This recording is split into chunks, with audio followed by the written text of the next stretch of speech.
حضرت عمر فاروق نے کہا تھا فرات کے کنارے، نہر فرات کے کنارے سخت گرمی اور پیاس میں اگر کوئی کتا مر گیا نا، کتا تو اللہ قیامت کے دن عمر سے پوچھے گا کہ حکومت تیری تھی تو اس کو پانی کیوں نہیں ملا تھا، تیری گورنمنٹ میں پانی کیوں نہیں ملا؟ کیا بات کرتے ہو صاحب۔ اور یہاں میں نے کہا کہ سب نمبر گیم کے چکر میں ہیں، سب نمبر گیم کے چکر میں کہ میں نے ایسے کیا تو فلاں نے ایسے کیا۔ اللہ تبارک و تعالی بڑا کریم ہے۔ جمعے کا دن ہے، یہ دعا کرو دل سے کہ یا اللہ اگر تو حضرت عمر فاروق کے بعد حضرت عمر بن عبدالعزیز کو بھیج سکتا ہے تو کسی اور کو بھی بھیج دے، تو قادر مطلق ہے نا، مہربانی فرما۔ اللہ تبارک و تعالیٰ نے منافقین کا ذکر فرمایا تو پھر اللہ کریم نے فرمایا یہ تو وہ بیوقوف لوگ ہیں اس آدمی کی طرح جو آگ جب پوری جلا لیتا ہے نا روشنی پھیل جاتی ہے تو پھر اللہ اس کا نور لے جاتا ہے۔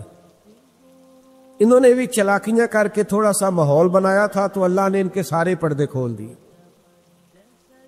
ان کے پاس کچھ باقی بچا، ان کے پردے کھل گئے۔ رسول کریم علیہ السلام کی بارگاہ میں نا ایک دن ان منافقین نے شرارت کر دی۔ منافقین نے شرارت کیا کی؟ جب حضور صلی اللہ علیہ وسلم نے فرمایا نا پوچھو جو پوچھنا ہے، تو امام راضی کہتے ہیں یہ پیچھے نمازیں پڑھتے تھے، یہ 313 تھے حضور کے پیچھے۔ اگر مدینے میں رہ کے منافق ہو سکتے ہیں تو باقی ملکوں میں بھی تو ہو ہی سکتے ہیں نا جی۔ حضور کے پیچھے نمازیں پڑھتے تھے تو ایک دن کہنے لگے تھے یہ کہتے ہیں جو مرضی پوچھو تو ہم پیچھے نمازیں پڑھتے ہیں، ہمارا انہیں پتہ نہیں۔ جب یہ اعتراض کیا نا حضور کے علم پر، آپ سمجھ لیں کہ حضور کے علم پر اعتراض کرنا طریقہ کس کا ہے؟ طریقہ کس کا ہے حضور کے علم مبارک پر اعتراض کرنا؟ کہنے لگے پیچھے نمازیں پڑھتے انہیں پتہ ہی نہیں۔ جب یہ کہا تو اللہ کے رسول نے نا، جمعے والا دن تھا، حضور نے فرمایا میرے علم پر اعتراض کرتے ہو؟ 70 بندے نام لے کر اور ولدیتیں لے کر، بلکہ بہت سارے ایسے تھے جنہیں کنفرم ہو گیا کہ ولدیت اصل میں ہے کیا، انہیں طے ہو گیا۔ حضور کے بے ادب کے لیے یہ طے کرنا بھی مشکل ہوتا ہے نا، طے ہو گیا کہ ولدیت ہے کیا۔ 70 بندے نام لے کے حضور نے مسجد نبوی سے نکال دیے۔ فرمایا یا فلاں بن فلاں قم فاخرج فإنک منافق، او فلاں کے بیٹے فلاں کھڑا ہو جا، نکل جا تو منافق ہے۔ حضور نے 70 بندے نکال دیے۔ اب 70 بندے اکٹھے گلی میں نکلیں تو رش تو پڑ جاتا ہے نا۔ حضرت عمر فاروق لیٹ ہو گئے، جمعے میں آ رہے تھے، ان کو جاتے ہوئے دیکھا تو عمر فاروق فرمانے لگے جمعہ ہو گیا ہے بھئی، 70 بندے نکل آئے باہر، جمعہ ہو گیا ہے۔ تو ایک منافق کہنے لگا تھا کہ نہیں حضور نے نکال دیا، تو عبداللہ بن ابی سلول جو ان کا سربراہ تھا نا وہ کہنے لگا چپ کر۔ حضرت عمر سے کہنے لگا ہاں جی ہو گیا ہے۔ وہ بھی کہنے لگا تھا نہیں ہوا، ہمیں نکال دیا گیا۔ تو یہ سردار بولا کہنے لگا ہو گیا ہو گیا۔ حضرت عمر کہنے لگا چلو جمعہ ہو گیا تو جا کے اندر حضور کی زیارت ہی کر لیتا ہوں، لیٹ تو ہو ہی گیا ہوں۔ حضرت عمر اندر چلے گئے تو پیچھے سے وہ منافقین اپنے سردار سے کہنے لگے کہ 2 منٹ میں عمر کو پتہ چل جائے گا کہ تم نے جھوٹ بولا ہے۔ عمر کو جا کے پتہ چل جائے، کہنے لگا بڑے پاگل ہو، میں نے تمہاری جان بچائی ہے، نبی پاک نے تو مسجد سے نکالا ہے نا۔ عمر کو پتہ چل جاتا نا ہم منافق ہیں تو ابو بکر بھی مسجد میں تھے، علی بھی مسجد میں تھے، عثمان بھی مسجد میں تھے، بچانے والا ہی کوئی نہیں تھا۔ عمر نے تلوار لے کے تو دنیا سے نکال دینا تھا، تو میں نے جان بچائی ہے۔ اب جائیں گے نا اندر تو حضور ٹھنڈا کر دیں گے، فرمائیں گے چلو میں نے نکال جو دیا ہے۔ تو یہ وہ منافقین کی جماعت ہے۔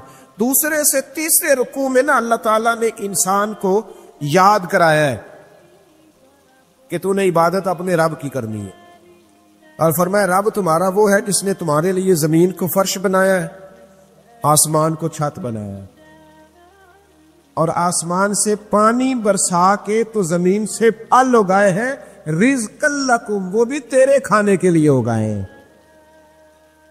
وہ جو آسمان سے بارش برسا کے زمین سے سبزہ اور پھل اگائے ہیں تو وہ بھی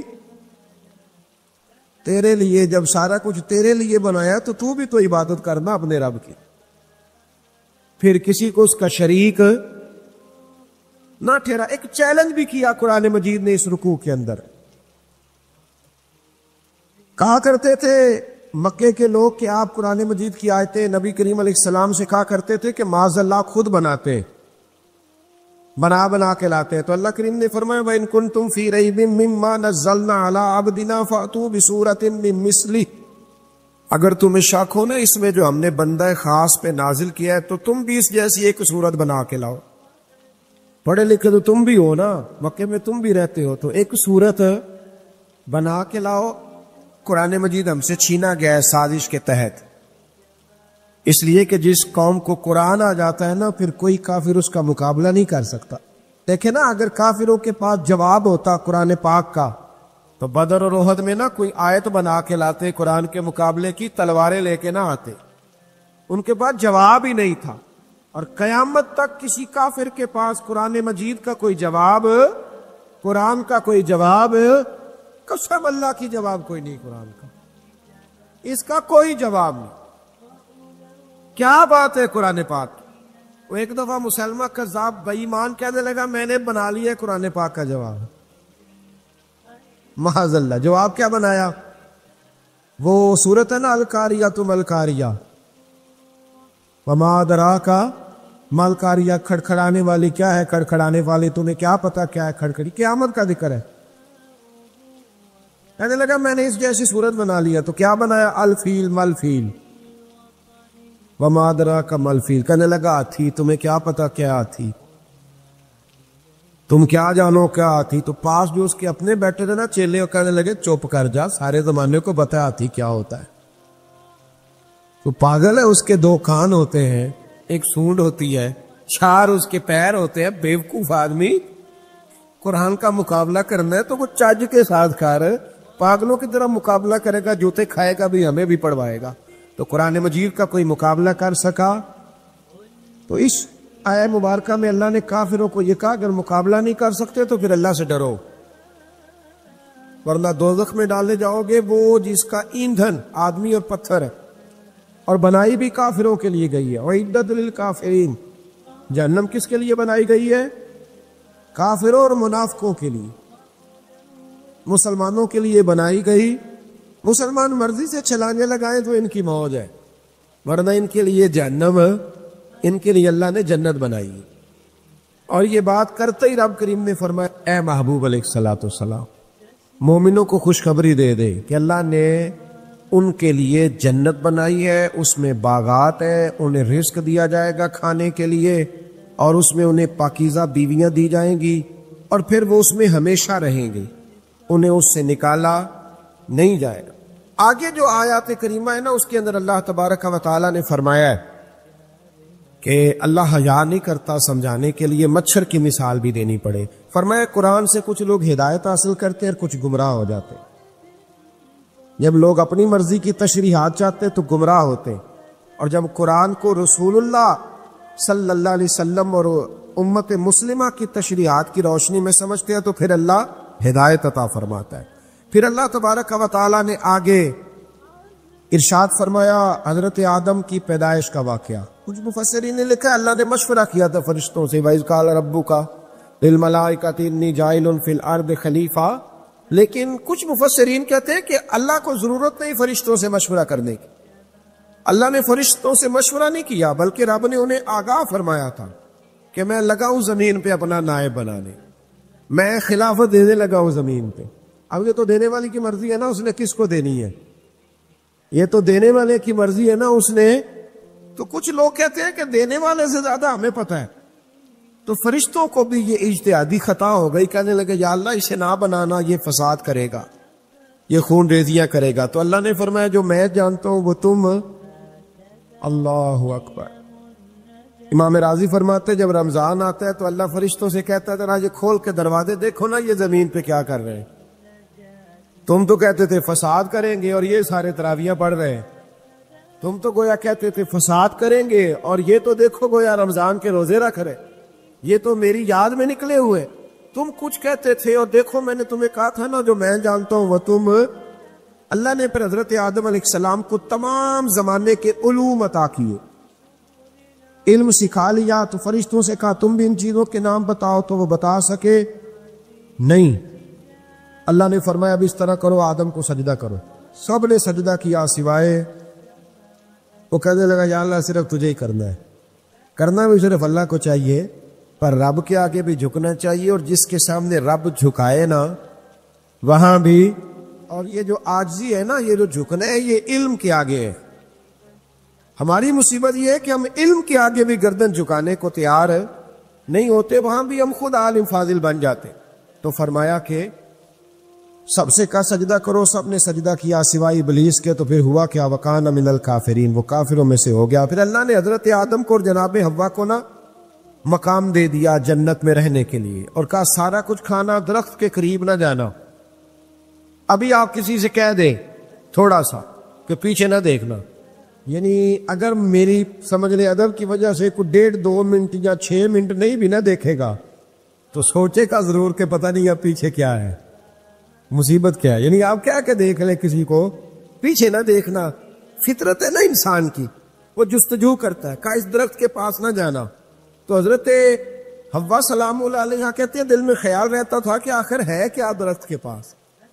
یہی انسان کا عقیدہ توحید ہے کہ جہاں سے رب منع کر دے وہاں وہ منع ہو جائے. اور یہ ان کی خطا نہیں تھی، یہ اللہ کی حکمت تھی، چونکہ رب نے تو پہلے کہہ دیا تھا بنایا ہی زمین کے لیے، تو یہ تو سارا کچھ ہونا تھا تو زمین پہ آنا تھا نا.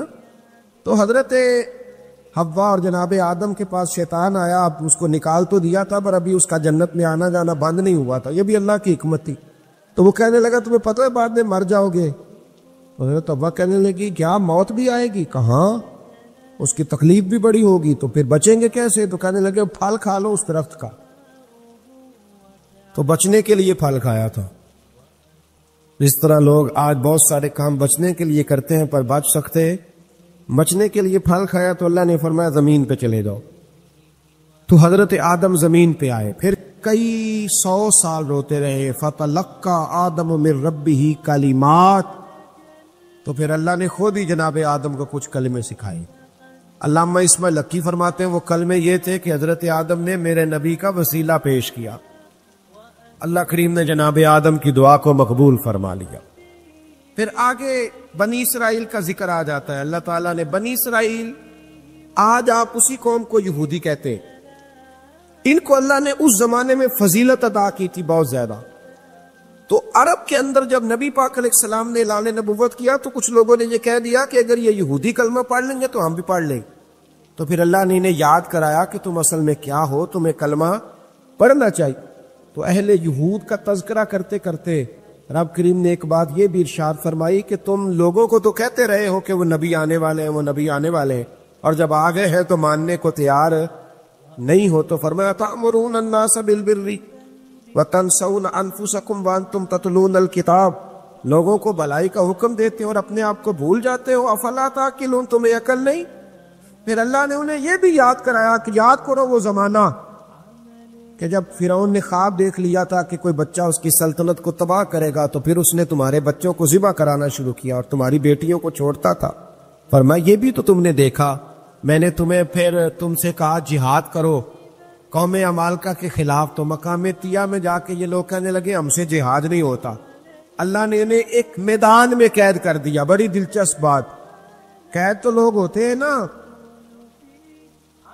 چار دیواری میں، تو اللہ نے بنی اسرائیل والوں کو جب انہوں نے کہا ہم جہاد نہیں کریں گے تو اللہ نے میدان میں قید کر دیا.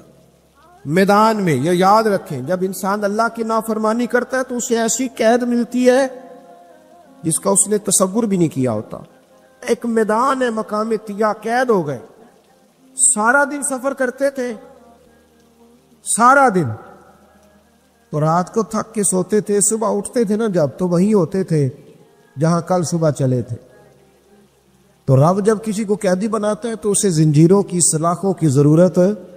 دعا فرمائے اللہ تبارک و تعالی غموں سے نجات عطا فرمائے. یہ دعا فرمائے، ایسی قید دیتا ہے کہ جس سے پھر چھٹکارا ہو سکتا. تو بنی اسرائیل کا بہت زیادہ تذکرہ اس بارے میں اللہ تبارک و تعالی نے پھر بیان کیا، اور پھر کہا کہ انہیں جو حکم دیا جاتا تھا یہ اس کی سرتابی کرتے تھے. پھر اللہ نے ان پر ذلت نازل کر دی. اور یہ ہمیشہ اس کا شکار رہیں۔ قوم سبت کا ذکر فرمایا اللہ نے۔ ہفتے والے دن کچھ لوگ نافرمانی کرتے تھے۔ ہمارے بھی ہیلے مانے ہیں نا آج کل کاروبار میں۔ تو اسی سپارے کی آیت نمبر 65 کے اندر اللہ تعالیٰ نے حضرت داؤد کی قوم کا ذکر کیا کہ اللہ نے انہیں حکم دیا تھا کہ ہفتے والے دن مچھلیاں نہیں پکڑنی، تو وہ کہتے تھے چلو ہاتھ لگا کے نہیں پکڑنی، ہاتھ لگا کے۔ وہ ہمارے لوگ ہیلے بہانے تلاش کر لیتے ہیں نا، وہ بڑے جناب انشورنس والا آ گیا، اب وہ بینک والا آ گیا، اب وہ فلانے صاحب آ گئے، وہ تروڑ مروڑ کے کہانیاں باتیں، اور پھر ہمیں بھی رستے مل جاتے ہیں بچنے کے۔ مفتی صاحب نے کہہ دیا تھا، ایک مولانا سے میں نے ان کو کہا ہفتے والے دن مچھلیاں نہیں پکڑنے کا، نہیں پکڑتے، چھوٹے چھوٹے حوض بنا لیے۔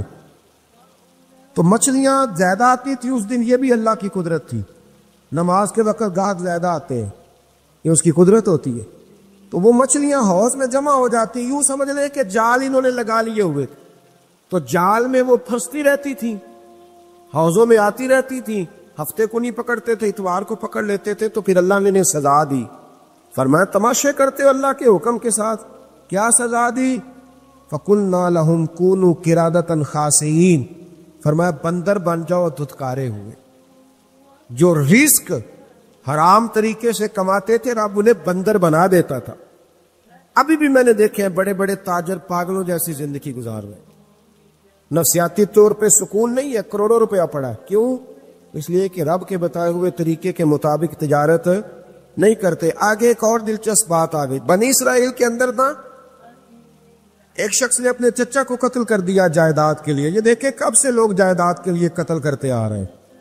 چچا کو قتل کر دیا، اور قتل کر کے حضرت موسیٰ علیہ السلام کے پاس آئے کہ میرے چچا کو کسی نے قتل کر دیا ہے، تو بتائیں کیا کر لے؟ تو آپ نے فرمایا کہ گائے ذبح کرو، اور اس کا ایک ٹکڑا مقتول کو مارو، مرنے والے کو، وہ خود اٹھ کے بتا دے گا مجھے کس نے قتل کیا ہے۔ اب ارادہ نہیں تھا گائے ذبح کرنے کا، تو بہانے کرنے لگے۔ ارادہ نہیں نہ ہوتا تو پھر کیا ہوتے ہیں؟ کہنے لگے گائے کس طرح کی ہو، بوڑھی ہو کہ بچی ہو، رنگ کیسا ہو، جوان ہو کہ چھوٹی ہو، حال میں ایک دفعہ چلنا سیکھ گئی ہو یا ابھی نہ سیکھی ہو۔ تو بتاتے گئے، تو رب بھی شرطیں بیان کرتا گیا، گہرے زرد رنگ کی ہو، حال کے اندر اسے نہ چلایا گیا ہو، پانی نہ نکالا گیا ہو، نہ بچی ہو نہ جوان ہو، اس کے درمیان ہو۔ یہ ساری شرطیں کہاں پائی جاتی تھی؟ حضرت موسیٰ علیہ السلام کی قوم کا ایک شخص تھا جو اللہ کا ولی تھا۔ وہ جب انتقال کرنے لگا نا، اللہ اکبر، دیکھو رب ولیوں کی اولادوں پر بھی کتنا فضل فرماتا ہے۔ وہ جب انتقال کرنے لگا تو ایک اس کے پاس چھوٹی سی بچیا تھی، گائے کی بچی، اس نے جنگل میں چھوڑ دی۔ کہنے لگا یا اللہ میں تیرے نام پہ چھوڑتا ہوں، میرا بچہ جوان ہو جائے تو اسے دے دینا، اور تو سرمایہ ہی کوئی نہیں۔ بچہ بڑا ہوا تو بچہ بھی بڑا نیک تھا، اپنی ماں کا بڑا فرما بردار تھا۔ اس کی ماں نے کہا بیٹا تیرے باپ نے گائے چھوڑی تھی۔ تو بچہ جنگل میں گیا اور جا کے کہنے لگا اے اللہ میری گائے مجھ سے ملا دے۔ تو رب کریم نے وہ گائے واپس کر دی، وہ گائے گھر لے آیا۔ اب وہ کہنے لگا اماں بیچ دوں، تو اماں کہنے لگی بیٹا میرے پوچھے بغیر نہ بیچنا۔ کئی دفعہ گاہک لگے، پر اس نے کہا جب تک میری اماں نہ کہے کہ میں بیچوں گا۔ ادھر بنی اسرائیل والے شرطیں جتنی گائے کے بارے میں پوچھ چکے تھے وہ ساری اسی گائے میں پائی جاتی تھی۔ تو یہ ڈھونڈتے ڈھونڈتے وہاں پہنچ گئے، تو کہنے لگے گائے چاہیے۔ تو اس نے کہا بھی تمہاری مرضی سے نہیں، قیمت میری مرضی کی۔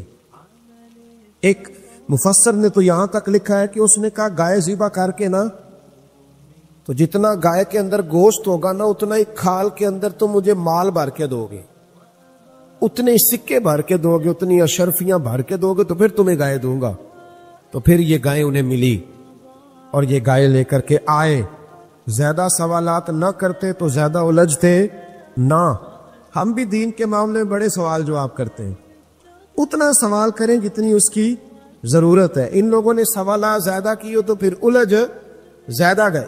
تو میرے بھائی اس کا ذکر بھی اللہ تبارک و تعالیٰ نے پہلے پارے کے اندر بیان فرمایا۔ پھر اللہ کریم نے فرمایا کہ کچھ ایسے لوگ بھی ہیں یہودیوں میں سے جن کا دعویٰ ہو گیا ہے کہ ہم اللہ کے بڑے پیارے ہیں۔ فرمایا یہ صرف ان کے منہ کی باتیں، یہ تو قیامت میں پتہ چلے گا نا کہ اللہ کا پیار کس کے ساتھ زیادہ ہے۔ اور پھر یہ بھی یہودیوں نے دعویٰ کیا ہے، اسی پارے میں اللہ فرماتے ہیں کہ ان کا دعویٰ ہے کہ ہم اللہ کے بڑے پیارے ہیں، جنت میں ہم ہی جائیں گے، تو اللہ فرماتے ہیں پھر مرنے کی دعا تو کرو، جنت میں تو مار کے جانا ہے نا۔ لیکن رب فرماتے ہیں یہ کبھی مرنے کی دعا نہیں کریں گے، اس لیے کہ انہیں پتہ ہے کہ ہم نے آخرت کے لیے کیا بھیجا۔ لے جی پہلا حکم آ گیا، یا ایھا الذین آمنوا کہہ کے پہلی آیت قرآن پاک، پہلے سپارے میں پہلی آیت جس میں اللہ نے کہا یا ایھا الذین آمنوا، تو پہلا حکم آمنو کہہ کے آیت نمبر 104 میں جو اللہ نے حکم دیا ہے نا، وہ نبی پاک کی تعظیم کا حکم ہے۔ پہلا حکم ہی اللہ نے حضور کی عزت اور ناموز کا ارشاد فرمایا۔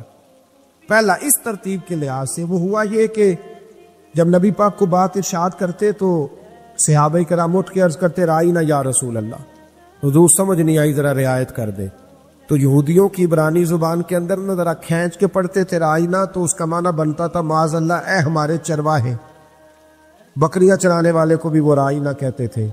تو جب صحابہ یہ کہنے لگے تو اللہ نے منع ہی کر دیا، فرمایا میرے محبوب کے غلاموں، اس لفظ کے پیچھے چھپ کے، اس لفظ کے پیچھے چھپ کے لوگ میرے نبی کی بے ادبی کر جاتے ہیں، تو جس لفظ کا کوئی ایک معنی بے ادبی والا بنتا ہو وہ لفظ بھی میرے نبی کے لیے نہ کہو، لفظ وہ والے کہو جس میں کوئی بے ادبی کا معنی نکلے نہ۔ یہاں لوگوں نے بڑے بڑے لفظ نہیں بول دیے، پھر کہتے میرا مطلب یہ تھا، میرا مطلب وہ تھا، تو تو نے وہ لفظ بولا کیوں جس کا کوئی غلط مطلب بھی نکل سکتا تھا۔ اللہ نے فرمایا یا ایھا الذین آمنوا لا تقولوا رائینا، اے ایمان والو رائینا کہو ہی نہ۔ تو یا اللہ کیا کہے؟ فرمایا وقولوا انظرنا، تم کہو یا رسول اللہ ایک نظر فرمائیے، انداز دیکھیے، انظرنا ایک نظر۔ تو ہمارے بزرگ تو پہلے بڑے پیار والوں نے کہہ دیا یا رسول اللہ انظر حالتا، کہتے کہاں سے لاتے ہو جملے؟ میں نے کہا اللہ کی کتاب سے۔ یا رسول اللہ انظر حالنا، یا حبیب اللہ اسمع قالا، تو تم کہو انظرنا، محبوب نظر کرم کرے، واسمعوا، اور کیا ضرورت ہے دوبارہ پوچھنے کی؟ اللہ کہتے پہلے ہی دھیان سے سنا کرو گا، پہلے ہی واسمعوا، پہلے ہی احتیاط سے سنو، وللکافرین عذاب الیم، اور کافروں کے لیے دردناک عذاب ہے۔ لے جی اسی پارے میں اللہ تبارک و تعالیٰ نے پھر اہل یہود کا ذکر کیا، تو یہود کہنے لگے کہ ہم حضرت ابراہیم کے ماننے والے ہیں، تو اللہ کریم نے وہ بھی ذکر کیا کہ میں نے تو ابراہیم کو آزمایا ہے، وَإِذِ ابْتَلَىٰ إِبْرَاهِيمَ رَبُّهُ بِكَلِمَاتٍ فَأَتَمَّهُنَّ، ہم نے ابراہیم کو کچھ چیزوں سے آزمایا ہے، وہ ہماری آزمائش پہ پورے اترے۔ قَالَ إِنِّي جَاعِلُكَ لِلنَّاسِ إِمَامًا، تو پھر ہم نے انہیں کہا کہ ہم آپ کو پوری دنیا کا امام بنائیں گے۔ وہ آزمائش کیا تھی؟ آگ میں جانا بھی آزمائش، بیٹے کا نہ ہونا بھی آزمائش، بیٹا ہوا تو پھر اسے وادی غیر ذی زرع میں چھوڑ کے آنا بھی آزمائش، پڑا ہوا تو پھر ذبح کرنا بھی آزمائش۔ فرمایا جہاں جہاں آزمایا ہے نا، ابراہیم ہماری آزمائش میں پورے اترے۔ فرمایا تو مفت میں حضرت ابراہیم کی اولاد بنتے ہو اور ان کا نام لیتے ہو اور ان کے ساتھ اپنا تعلق بناتے ہو، دیکھو تو صحیح وہ کتنی آزمائشوں سے گزرے۔ تو اس کا بھی اللہ نے اسی میں ذکر فرمایا۔ اور پھر وہ بات کرتے تھے حضرت یعقوب کی اور حضرت اسحاق کی، تو فرمایا وہ تو ہمارے اتنے خاص بندے تھے کہ وصال کے وقت بھی انہوں نے اپنی اولادوں کو نصیحت فرمائی تھی کہ اللہ کی توحید پہ قائم رہنا، اس کا ذکر بھی اللہ نے اسی پارے میں بیان فرمایا۔ اور جو حضرت ابراہیم اور جناب اسماعیل نے کعبہ تعمیر کیا تو اس کا ذکر بھی اللہ تعالیٰ نے اسی پارے میں فرمایا۔ اور فرمایا جب وہ کعبہ بنا رہے تھے تو کہہ رہے تھے ربنا تقبل منا، کہہ رہے تھے اے اللہ بنا ہم نے دیا ہے پر مہربانی فرما ہم سے قبول فرما لے۔ تو جو آیہ کریمہ آخر میں عرض کرنا چاہتا ہوں اس پر بھی تھوڑی توجہ فرمائیں گے تو بات بڑی نکھر کے باہر آئے گی۔ یہ 16ویں رکوع کے اندر اللہ نے پھر یہود کا اور عیسائیت کا ذکر فرمایا، تو اللہ کریم نے ایک بات ارشاد فرمائی، یہودیوں کے ہاں جب کوئی بچہ پیدا ہوتا تھا پیلے رنگ کے ساتھ اس کو رنگتے تھے، یا کوئی خاص رنگ تھا ان کا، بچہ پیدا ہوتا تو اس پر وہ رنگ چڑھاتے کہ یہ جی ہمارے مذہب کا رنگ ہے۔ ہمارے ہاں بھی رسمیں ہیں نا اپنی اپنی، معاذ اللہ اپنی اپنی نہیں ہونی چاہیے، اللہ رسول کا حکم ہونا چاہیے۔ تو یہودیوں کے ہاں بچہ پیدا ہوتا تو ایک خاص رنگ چڑھاتے، عیسائیوں کے ہاں پیدا ہوتا تو وہ بھی ایک خاص رنگ چڑھاتے۔ تو مسلمانوں کے ہاں بچے پیدا ہوئے تو انہوں نے بھی توجہ کی کہ یہ کیا ہو رہا ہے، تو رب کریم نے فرمایا صبغۃ اللہ، رنگ اللہ کا ہی ہے. ومن احسن من اللہ صبغا، فرمایا اللہ کے رنگ سے زیادہ خوبصورت کس کا رنگ ہو سکتا ہے؟ اللہ کا رنگ کیا ہے؟ لا الہ الا اللہ محمد الرسول اللہ صلی اللہ علیہ. فرمایا نیلے پیلے کالے رنگ نہ چڑھاؤ، اپنے ذہن پر توحید و رسالت کا رنگ چڑھاؤ. یہ سب سے بہترین رنگ ہے. اگر تمہارے ذہنوں پر رب رسول کی توحید کا رنگ چڑھ گیا تو یہ وہ والا رنگ ہے، پھر تمہیں کسی اور رنگ کی طرف جانے کی ضرورت نہیں پڑے گی. تو فرمایا رنگ وہ پیدا کرو جو توحید کا ہے، رسالت کا ہے، اس رنگ کی توجہ کرو. قرآن مجید کے اس پارے میں اللہ کریم نے مختلف باتیں بیان کر کے آخری رکوع میں یہ جو رنگ کا ذکر فرمایا نا، تو یہ لگتا ہے پورے پارے کا خلاصہ ہے کہ رب کریم نے فرمایا اصل بات یہ ہے کہ تمہاری سوچوں پہ رب رسول کی توحید و رسالت کا رنگ ہونا چاہیے. ہر وقت بچہ پیدا ہو کو دنیا سے جائے تو رنگ کس کا ہونا چاہیے؟ اللہ رسول کے دین کا.